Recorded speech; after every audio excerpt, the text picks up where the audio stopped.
Eco-Atlantic City, developing tourism in Nigeria.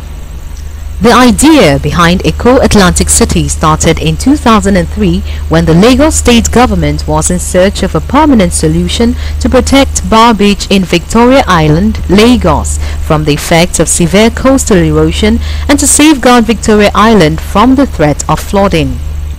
This chronology began in 2003 and 2005 when South Energix Nigeria Limited, the developers and city planners of Eco-Atlantic, engaged in a feasibility study with international experts to solve the problem of ocean surge once and for all. The Governor of Lagos State, Babatunde Raji Fashola, highlighted some of the reasons that gave birth to the new city from the Atlantic Ocean in Lagos.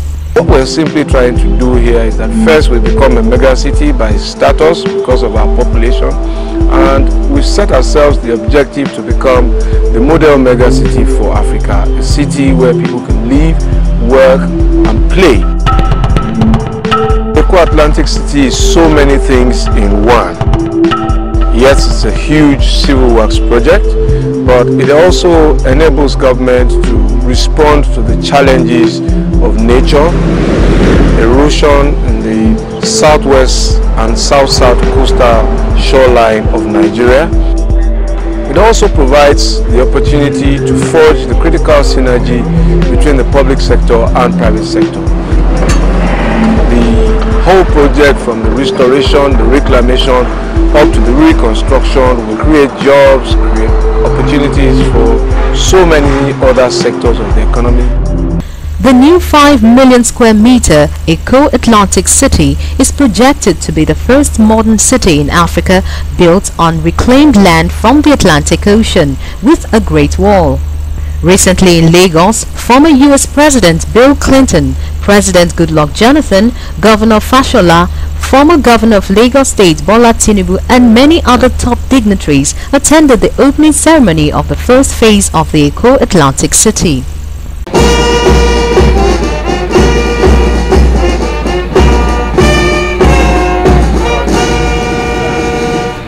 The road that was lost to the sea is back and is now motorable. The buildings that were deserted are now occupied. Property values have been restored and multiplied, and more buildings are springing up in anticipation of the opportunities that lie ahead. When all is done, a new city will emerge from what was once a devastated area as a result of nature's onslaught. In the light of developing tourism in Nigeria, there are many of these attractions that are still largely untapped and even at their raw states. With the growing need to diversify the Nigerian economy, and as people, especially visitors, in quest of adventure and in search of new challenges and experiences, hence the necessity to create and develop tourism in the country. The lack of required modern infrastructural facilities and, in some parts of the country, the acute conditions of underdevelopment, all these are impediments to tourism. However, there are many tourism investment opportunities in Nigeria. Apparently, some administrations such as Lagos State, with the plan of transforming Lagos to a megacity, is exploring these potentials. A tourism policy was produced in 1990 with the basic objectives to make Nigeria the ultimate tourism destination in Africa. The main thrust of government policy on tourism is to generate foreign exchange, encourage even development, promote tourism-based rural enterprises, generate employment, and accelerate rural-urban integration and cultural exchange. To this regard, the following strategies were adopted.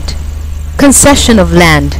State governments are meant to provide land without any hindrance for tourism development at concessional rates and conditions favorable to investment and its realization, which include the abolition of annual ground rent within the period of construction and development of tourism. It is mandatory for all state governments to demarcate potential tourism zones and their products from other usage to avoid undue pollution. A 100% equity ownership of companies in Nigeria and repatriation of profits and dividends. With these provisions in place, tourism can strive in each state of the Federation. The Lekki Free Trade Zone is a typical example. What the state government is trying to do is we realize that a lot of these free zones have helped to stimulate growth and create employment. And what Lekki Free Zone Development Company has been doing is basically to try and attract investors. But also, I have to emphasize that as the Honorable Commissioner for Industry, Mrs. Oworu, emphasized that at the end of the day, what we're trying to do is make sure that most of this growth is inward. So in terms of manufacturers, those who produce things, we want to create jobs for the local community, for the state. So basically at the end of the day, what we're trying to do is create economic growth. You understand? Diversify the economy. That is the idea of the free zone. I come to Nigeria for the first time. Yeah, and I mean I want to introduce my product here, but I think Nigerian people love my product. Yeah. There are other popular tourist attractions in Nigeria that are still existing though, but seem to have somewhat gone into oblivion. To mention but a few is the Yankari Game Reserve. The Yankari National Park is the premier game reserve in Nigeria. Yankari Park was set up in 1956 and opened to the public in 1962, located around the Gagi River southeast of Bauchi town. The beauty and size of the Yankari Game Reserve make it the most popular reserve in Nigeria. The Kanji National Park. This park is in Kwara State, southwest Nigeria. It was established in 1979 and incorporates the Borgu Game Reserve and Zuguma Game Reserve. The Kanji National Park also contains the Kanji Dam, an artificial lake which covers the town of Old Busa.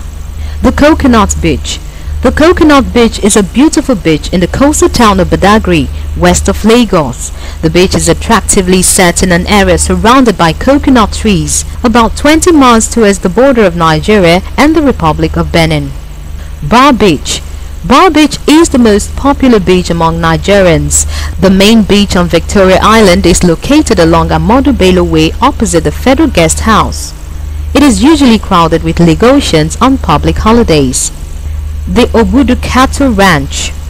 The Obudu Ranch is a popular holiday destination for adventurous tourists, situated in the northeast of Cross River State, Nigeria, only 45 miles from the Cameroon border. A tourist can enjoy the countryside of both Nigeria and Cameroon at the same time. The Obudu Plateau is spread over an area of 40 square miles. It is 5,200 feet above sea level.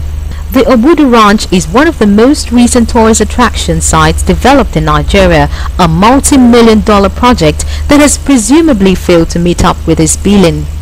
Observers and analysts have said some of the major challenges of these locations are lack of maintenance and proper funding for sustenance. The Eco-Atlantic City project is a huge technological feat for the Lagos state government, and it is expected that as tourism is being developed in these new locations, other state governments with abandoned tourist attraction should treat the sector as ideal by introducing incentives such as tax holidays, tax rebates and soft loans with long period of grace to potential investors in tourism. These are some of the ways to boost the level of foreign and private sector investment in tourism.